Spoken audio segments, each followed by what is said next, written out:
Les limites de la justice. Est-ce qu'il faut toujours passer par le droit pour obtenir gain de cause quand on a un litige, un contentieux avec quelqu'un? Bonjour à tous et bienvenue dans votre Minute Juridique. Je m'appelle Émilie Berne et je suis avocate au barreau de Paris. Je suis compétente en droit des affaires, en droit pénal et en droit civil et également en voie d'exécution. Et souvent, mes clients viennent me voir parce qu'ils ont un problème, parce que c'est la vision qu'ils ont d'un avocat. Et effectivement, nous sommes là en tant qu'avocat pour régler vos problèmes au mieux et également pour construire vos projets. Pensez bien à cette information. Et pour autant, en ma qualité d'avocate, j'ai envie de vous dire que la justice n'est pas toujours la meilleure solution pour pouvoir obtenir gain de cause. Et c'est pour ça que j'ai une double activité en coach en pouvoir personnel et que la communication est importante. Et ce n'est pas non plus pour rien que les juges favorisent les médiations, les mesures amiables et que ça devient une condition de recevabilité. Donc c'est-à-dire que c'est un préalable avant toute procédure. Pourquoi ? Parce que finalement, quand vous êtes en train de discuter avec quelqu'un, vous êtes d'abord deux personnes, vous êtes deux humains avec des besoins particuliers. Et quand vous commencez à partir en justice, ça veut dire que c'est un battle, c'est un combat de raison. Raison face à raison, c'est-à-dire de point de vue face à point de vue. Et là, vous demandez à un juge de trancher. Et ce juge, il va trancher la vérité judiciaire. Il ne va pas vous dire la vérité telle qu'elle est. Il va regarder la vérité judiciaire eu égard aux informations, aux preuves que vous allez lui transmettre, tout simplement. Et vous vous doutez bien que qui dit gagnant dit également perdant. Et donc du coup, ça veut dire que forcément, il peut y avoir des tensions qui vont se créer derrière, de part et d'autre. Il va y avoir également des frais qui vont être engendrés, des frais d'avocat, des frais d'expert, des frais d'huissier. Ça va être du temps que vous allez investir, de l'énergie. Et tout ça, la question, j'ai envie de vous demander, c'est qu'est-ce que vous voulez dans votre vie? C'est la première chose. Alors du coup, vous allez me dire, oui, mais c'est bien beau, mais du coup, est-ce que ça veut dire que je dois me laisser marcher sur les pieds? C'est absolument pas le message, soyons bien d'accord. Sinon, je ne ferai pas ce métier. Ça veut dire que si j'y suis, c'est que j'y crois et qu'il y a du potentiel et que la justice reste nécessaire.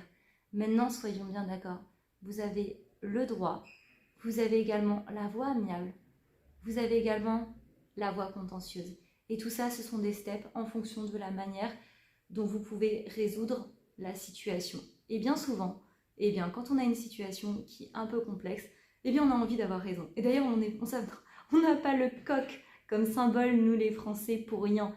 On dit fier comme un coq.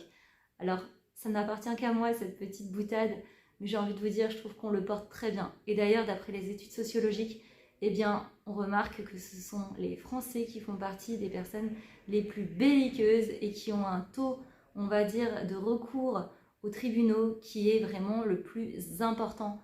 C'est dire à quel point, pour nous, c'est important d'avoir raison. Et j'en sais également quelque chose, croyez-moi. Et pour autant, des fois, ça peut être intéressant de recourir au service d'un médiateur ou même d'un avocat pour pouvoir être entendu de part et d'autre, savoir quels sont les besoins exacts. Mais surtout, pas juste quel est votre besoin exact parce que vous voulez avoir raison, mais quelle est votre vision d'ensemble également dans votre vie. Qu'est-ce que vous voulez dans votre vie? Parce que si vous commencez à aller au front avec votre ex-partenaire alors que vous avez un enfant qui est coincé au milieu, vous aurez peut-être raison sur le moment, mais au final, les prochaines années, comment est-ce qu'elles vont se passer? Et ça, c'est une vraie question. Qu'est-ce que vous voulez dans votre vie à ce moment-là? Et du coup, il y a peut-être des solutions qui sont peut-être plus justes en termes d'équité et en termes de vos besoins globaux que d'aller directement en justice. Voilà. Donc, bien entendu, gardez votre avocat. Votre avocat, il est là pour vous conseiller. Il est là également pour vous déconseiller. Aussi bien en termes de projet, donc c'est-à-dire de construction, qu'en termes également de contentieux quand vous avez des litiges.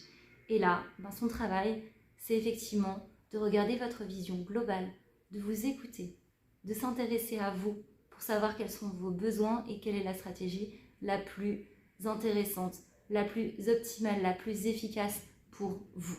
En tout cas, moi, c'est ma vision de mon métier et c'était important pour moi de vous rappeler cette information. Voilà. Sur ce, je vous souhaite de passer une agréable journée.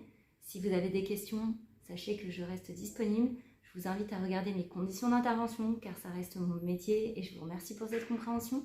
Voilà. et je vous dis à très vite. Passez une excellente journée. Encore une fois, au revoir.